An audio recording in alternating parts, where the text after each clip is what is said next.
les ministres de l'environnement des principales économies mondiales se sont réunis au Cap pour discuter de la manière de traduire en action les engagements mondiaux en matière de climat.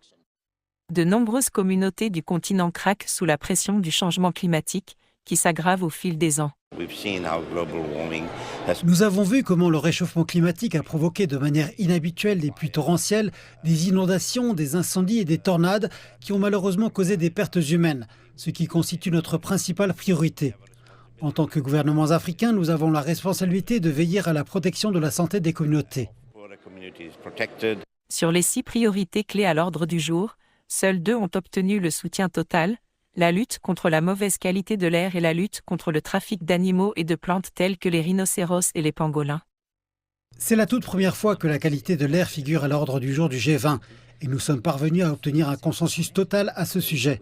Nous avons également la déclaration ministérielle du Cap sur les crimes environnementaux qui se concentre spécifiquement sur le trafic illicite d'espèces sauvages, mais aussi de la faune, de la flore et de divers autres types de trafic. La pollution atmosphérique touche tous les domaines.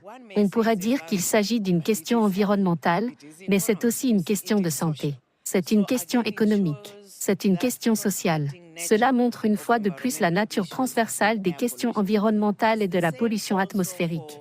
Il en va de même pour les crimes contre l'environnement.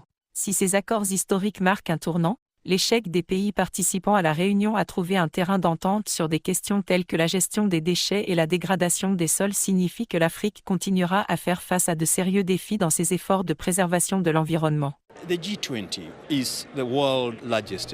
Les pays du G20 constituent les plus grandes économies mondiales. 80% des émissions mondiales proviennent de ces pays. Ce sont également ces pays qui contrôlent 80% du PIB mondial. Ils ont donc le pouvoir et les moyens d'agir. Nous attendons vraiment d'eux qu'ils adoptent des politiques ambitieuses et unifiées. Cela n'a pas été le cas, nous sommes déçus.